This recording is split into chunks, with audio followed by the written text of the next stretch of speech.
All right, this is it. A screencast about the last paragraph in your analytical essay.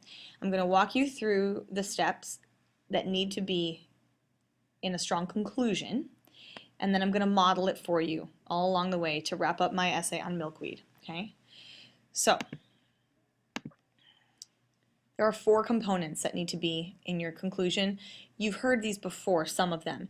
Restating your thesis is something that you're going to kick off your conclusion with. Now, I'm going to go into a little more detail on that because I don't want you to just copy and paste the exact same sentence you ended your intro with. You need to restate it.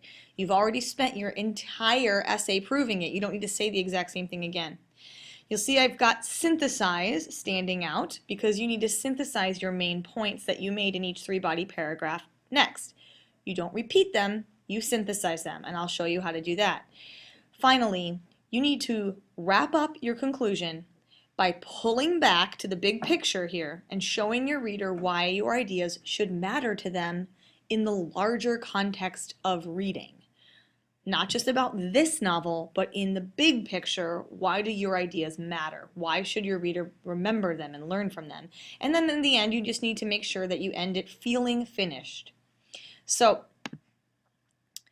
I want to use this graphic again to remind you that we started our essay with an introduction that was quite broad. Big ideas were expressed, a summary, large statements about empathy and techniques used to create empathy, and you just introduce those techniques.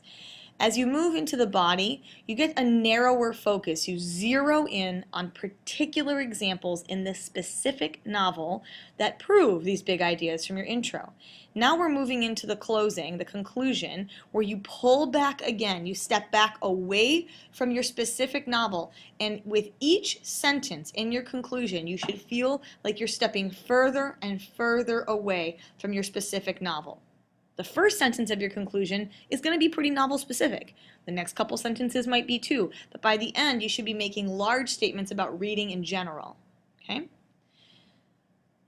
Let's start off with the first point in a conclusion, which is restating the thesis. You just spent the entire body proving your thesis. Each body paragraph related back to your thesis and went into great detail. Now you need to remind your reader, you need to pull back and remind your reader what your thesis was. Here is the original thesis statement from my introductory paragraph on my novel or my essay on milkweed. The best authors are those who create characters that readers can empathize with. In Milkweed, Spinelli uses several techniques masterfully to create empathy in his readers, including dramatic irony, revealing character emotions, and a unique choice of narrator. This is the first sentence of my conclusion paragraph where I restate my thesis. By skillfully blending moments of dramatic irony, vivid descriptions of character emotion, and a unique narrator, Jerry Spinelli creates characters with whom we can truly empathize. Do you see how similar they are? But it's a bit of a shift. It's bringing back my 3 main points of dramatic irony, descriptions of character emotion, and the unique narrator. It's bringing back the idea that those create empathy, but it's pulling back to that big idea that techniques are used on purpose to create empathy. Okay? So that's going to be my first sentence of my conclusion paragraph. That's restating my thesis. Now let's move on to the second task in a conclusion, which is synthesizing your main points. You can believe 2 things are true. Number 1, I just read your piece. And number 2, I am not a moron. I do not need you to repeat what you just wrote in the body paragraphs exactly in the way that you said it. Instead, I need you to look at the closing few sentences from each body paragraph. Let's think about this for a second. For each body paragraph, you started out with a topic sentence that identified the technique. Then you went into specific examples from the novel to prove how that technique creates empathy. You wrote sentences of your own thinking that explained how that example from the book made you feel something.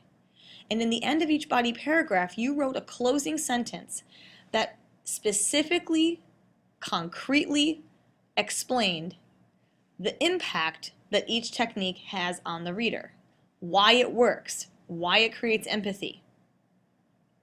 Those are the sentences you need to go back and look at to synthesize your main points.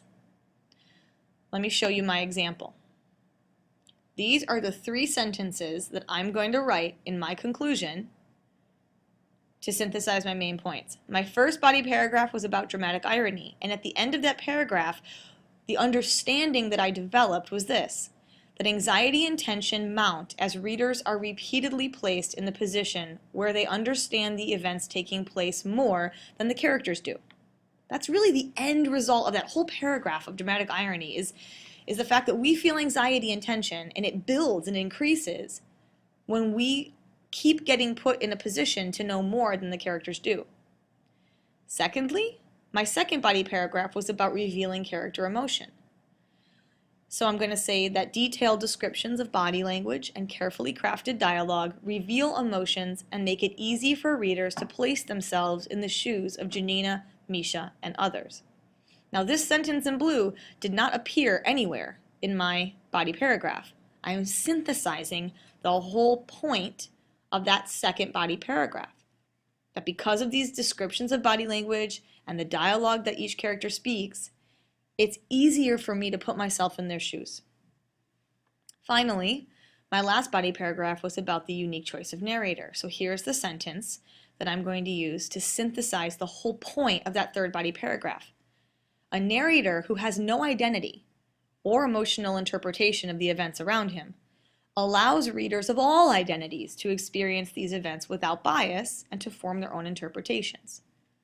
That's the major understanding I came to at the end of that body paragraph. So those are going to be the 3 sentences that come after I restate my thesis, because they synthesize my 3 main points. Now, moving on to the third job that you have in your conclusion paragraph. We're going to take an even further step away from the novel, and we're going to focus on why should the reader of your essay care about what you just wrote. Your conclusion is going to show your reader why your analysis should matter to them when they put your paper down. In your paper, in your essay, you've taught them something. You've taught your reader that authors specifically use techniques to create empathy on purpose. But they might not read The Book Thief or The Boy in the Striped Pajamas or Mouse. They might read something else. But their authors are doing the same thing yours did for similar reasons. That's what you need to talk to them about at the end of their conclusion paragraph. Go back to the big idea. Why did you bother to write this stuff down? I know it's because I told you to do it, but I want you to pull back from that narrow focus on this book and make the point that a skilled author, any author of any book, is going to create characters that we will miss when we leave them. And that authors create characters with whom we're invested so that we, in turn, are receptive to the message they're trying to communicate in their book. If you don't care about the characters, you don't care what the author's trying to say either. There's a reason why we need to care about these characters, regardless of what book it is. You need to make a statement about that at the end of your conclusion. Let me show you what mine is like. As readers, we are drawn to texts that allow us to step outside our own reality and experience another time, place, or people. At the same time, we crave connection and the ability to see ourselves in these times and imagine our own response to events. This right here, these 2 sentences in pink, are the sentences where I step away from my specific book and I talk about, as a reader in general, we want to experience a different reality, but at the same time, we want to be able to imagine ourselves in it. Okay? Now, the sentence in red makes a connection for the reader of my essay about why this is so important. By using techniques that create empathy in their readers, authors make this possible. That sentence tells the reader of my essay why everything I just wrote should matter to them. That it's all these little techniques that create empathy that make it possible for us to go in our minds to a different place, a different time, be with a different people, and imagine ourselves in their shoes because we can empathize. Now, the last thing you needed to do in your conclusion paragraph was to end with a sense of closure. Make it feel like it's finished. Wrap it up. And the sentence in black is the way that I'm doing that. The authors who do this most skillfully create characters that we miss spending time with when the final page is turned. The end. Okay? So now I'm going to come over and show you on my model essay. This is the way that whole paragraph looks, start to finish. I'd like you to pause the screencast now and read this all the way through and see how I started by restating my thesis. I moved into a synthesis of my 3 main ideas. I pulled back from the big picture right here and talked about why this should matter for any book in general, and I left them with a sense of closure. Pause the screencast, read this conclusion paragraph, and write your own.